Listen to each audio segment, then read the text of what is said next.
What up, guys? It's your boy Tacho here, and we are back for some more Fire Emblem Heroes. Now today what we're going to do is we're actually going to go ahead and do the showcase for Myrrh after she's gotten her refine. Now I've had this Myrrh at plus 10 for quite some time, way back when on Legendary Hector's debut banner, where I actually dropped a ton of orbs on that banner and I was able to get Myrrh and Brave Ike up to plus 10 at that point. Now that was quite some time ago, of course, way before either of them had a refine, so Brave Ike was kinda sitting in limbo in my box up until that Irvine refine. So I was really happy about that once he got that refine. And Myrrh was very much in the same boat. She was quite good when she came out, but she kinda fell off and her perf really didn't hold up so well.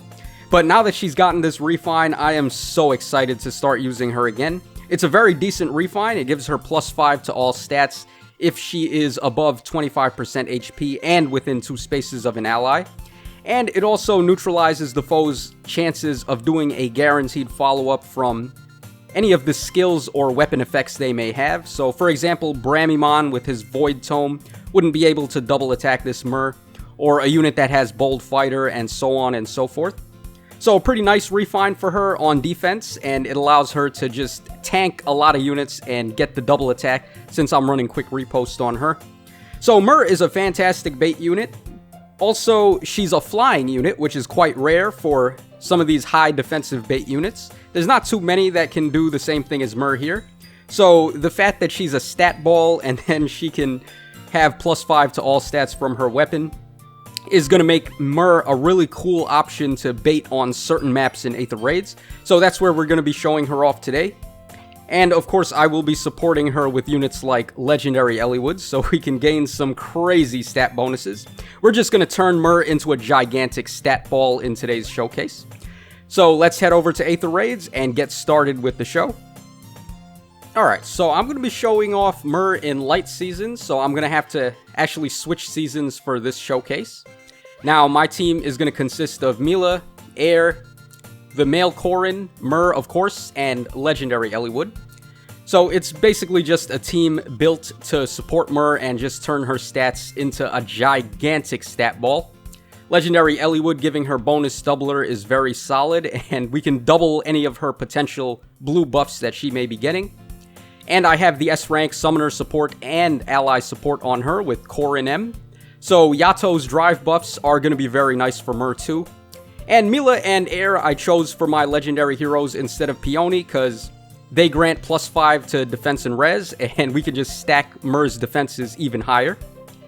Okay, so on this first fight, I waited for my Bolt Tower to get some chip damage on his guys. And we have Mila in the center, of course, locking down the lane. So he has a Dancing Xander, which is low-key, pretty clutch, and gonna be awesome in light season moving forward, because that Dancing Xander is actually one of the few dancing units that has a chance of getting to avoid the isolation effect from Mila, because Mila calculates her isolation based on defense, and there's really not too many dancing units that have good defense.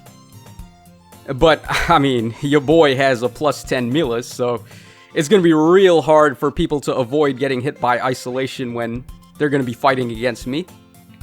Okay, I totally miscalculated here, and Corrin ended up taking a hit from Bramimon there. That was not my intention. I didn't think his gravity trap was going to be where it ended up being. So, we had a bit of a close shave there, but Myrrh is still in command, so luckily we didn't lose a unit based on my complete mess up.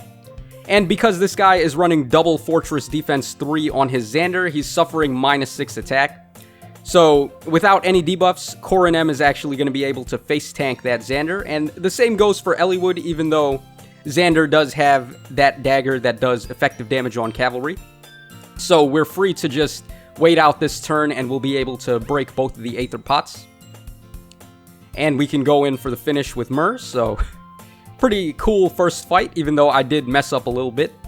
Okay, now this fight, I just want to say, Kev K, wherever you are, you made me experience anguish in this one, because this is the hardest I've ever had to think on a showcase fight before. And as you can see, this guy is running double Bramimons, double +10 Fallen Julias, a +10 Dancing Xander, and like, the way his team is set up, it's insanely difficult to beat this team without losing a unit. So, I mean, the only real thing I can think to do is to just smite Myrrh where his bolt trap is. I don't know if that's the real one or not. And then I'm just going to get Myrrh right on the corner there where she can bait Xander and Bramimond on this turn. I don't even know if that's safe, because of course Bramimond is one of those units that's not safe to bait. But luckily Myrrh is able to pull it off, because we are running her with the giant stats, so Myrrh is safe. Bramimond, because he has Impenetrable Dark, he's negating any of the buffs I may be getting from Core and M, so I wasn't sure if Myrrh would be able to actually bait those two, but luckily we pulled it off. Okay, so things look a little bit better. I mean, I can't even say that, because all three of his offensive units already have their special attack ready. And Myrrh just barely able to kill this Julia, because we had Aether ready. If we didn't have Aether there, we were going to die. Okay, and now I need to just figure out a way to get my units to break the Aether pots while avoiding getting hit by either of his two just walking atomic bombs. Either Bramimond or Julia will kill whoever they attack, so I have to be extremely careful here. Alright, we had Wings of Mercy on air to get the jump. Honestly, I should probably be running Wings of Mercy on Mila as well. Now, this isn't really going to be the proper showcase where I show off just how good Mila is, but we are bringing her along, of course, because she's very nice in Aether Raids. But like I said, I think Wings of Mercy would probably be the way to go for Mila, just so I can jump her around, and I just like having Wings of Mercy on the Mythic Heroes when I'm playing in Aether Raids, because that way I'm basically just free to let my main units do all the fighting, and once they get low on health, the Mythic Heroes can just jump in and go for a KO. Okay, so we managed to break one of the pots, and to break the other pot, I'm really going to have to work hard here. Now, in this particular instance, I was trying to come up with a move that I could use to actually get my units out of the way of those two, because like I said earlier, if we take a hit from either of those units, we are going to die.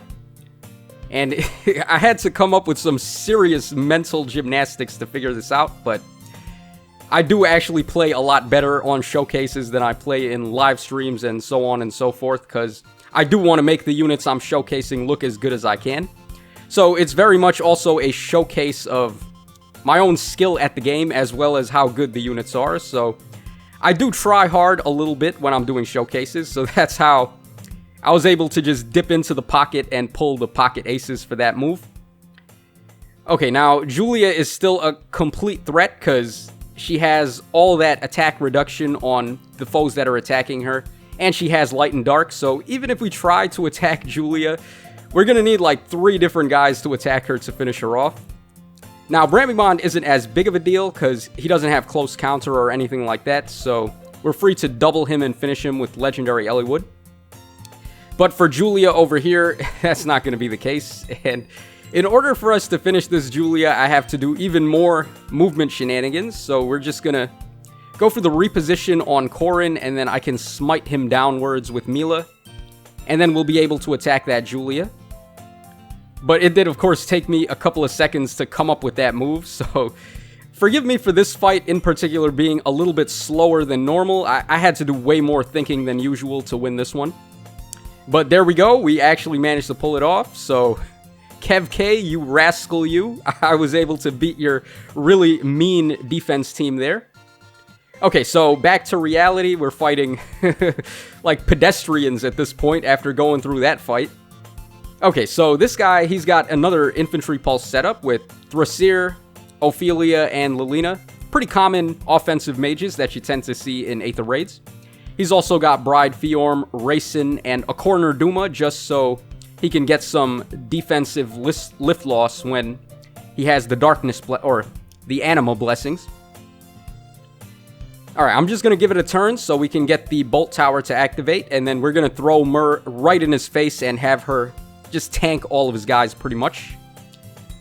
Okay, so we're going to smite Myrrh over there and then smite Corrin in the corner so he can provide his Yato buffs and also close and distant guard. And we're going to have Eliwood break that one little obstacle so we get closer to Duma. Alright, Myrrh has no trouble against Julia, of course. Or, not Julia, my bad. Ophelia there, because we do have color advantage. Okay, Lilina, I thought Lilina might have did a little more damage, but... I mean, this Myrrh is a total stat ball with her Refine and all of the support effects I'm doing to her. Oh, also, I forgot to mention this, but... I had to take off Nurturing Breath from Mila to run Lightning Breath. Now, normally that's not even a big deal, because I do feel like if you are going to run Mila to just steal the show and have her get the baits, then Lightning Breath will serve her a little bit better than Nurturing Breath. But for this particular showcase, we are showing off Myrrh, right? So I wanted Myrrh to get bonus doubler from Eliwood, and if Mila has Nurturing Breath, she ends up having more attack than Myrrh, because Mila is a bonus unit this round, so she's gaining the +4 stats. So I had to do a little bit of shenanigans and run the Lightning Breath on her, so that wouldn't be the case, and Myrrh can get bonus doubler active on her. Alright, Corner Duma, not really the biggest deal. People just run him like that so he can get the lift loss reduction. So he's not really meant to be much of a threat. Okay, next fight, we're up against Mako over here. Okay, we got Sothis. We got a Legendary Lucina at +10. Oh, pretty nice build there. +5 Bernie, +1 Yune, a +5 Legendary Azura, and a +10 Kagero. This guy's actually decked out a lot of his units with some crazy skills, like he's got Sturdy Impact on Lucina and then a lull skill on her as well. And he's got the lull skill on Kagero, so his units are actually pretty invested, so a very solid defense team here, my boy. Okay, but Myrrh is such a stat ball, and we have used Isolation on his Azura, so he's not capable of dancing on anybody. And now at this point, we can just throw Myrrh right in his face and have her go to town.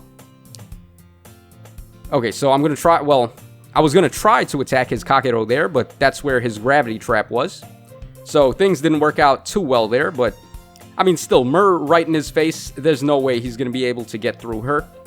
And Azura is still locked with Isolation, so she can't use the dance on anybody. Alright, here comes Sothis. Despite having color advantage, she is no match for my super stat tank Myrrh over here. Now, I didn't really get to show it off at all in this showcase in particular, but like I said at the start, Myrrh is a flying unit, and that's very rare for a super tank to be able to do. So on certain maps, like Lava Flows, as we've seen in this map and the previous one, you can actually put Myrrh on the lava tiles, and she'd be able to bait any units that would possibly be able to attack those spaces. So it is super clutch having the flying mobility on a bait unit in Aether Raids. Okay, this guy's got an Infantry Pulse setup, and we are going to need Mila to lock down his nils so he can't get the dance. And it's going to be tricky baiting that Legendary Julia, because she does have Light and Dark, so any bonuses I'm getting from stat boosts and bonus doubler are not going to count here. But luckily, Myrrh does have color advantage on Julia, so we're fine. Alright, all of his guys got lined up in a row like a bunch of ducks. So Mila just inflicted Isolation on everybody there. Pretty awesome. He has Vantage on Salif, so I had to be cautious about attacking him. I had to do it with Myrrh. Ideally, I would have wanted to attack his Salif with air, but that wasn't going to work out. Okay, but now we're just going to bait this Nils and hopefully also manage to bait his Legendary Alm. That guy does have his special attack ready. Alright, what's the deal with that? Lunar Flash did absolutely no extra damage there. Not sure what was going on with that, but not going to complain, of course, because it allowed Myrrh to survive that. Okay, and I am also going to try to get the pot breaks here, but I'm not sure exactly how likely that's going to be, because at this point his units are right in my face, and the pots are pretty tucked away back there with a lot of obstacles in the way. Okay, we can start by finishing off Sylvia, I guess. But as for Kagero, she has her special ready, and I'm not sure who I should allow that Kagero to be able to attack if I'm trying to get the pot breaks here, so I think just by the nick of it, Korin M can survive the special attack from Kagero. Yeah, I was right just barely, because he's also gaining the support rank bonus from Myrrh. Now, I still need to take another hit from that Kagero if we're going to break both of the Aether Pots here. Well, luckily I have Wings of Mercy on air, so we can jump her over there and break the first fountain. But to break the other thing in the back, I need to take another hit from Kagero, and if I had Nurturing Breath on Mila like I would actually want to have, then I would have just put her in the way and have her tank all the hits. But like I said before, I have to run Lightning Breath, or else Mila is just going to ape the bonus doubler effect from Eliwood. But we were able to survive this Kagero's onslaught, and long enough to break the pots and get the win. So that's going to wrap us up for the Myrrh showcase there, guys. We had some pretty intense battles in that one. So shoutouts, of course, to everyone on my friends list for having such awesome defense teams and allowing this showcase to really show off Myrrh's talents there.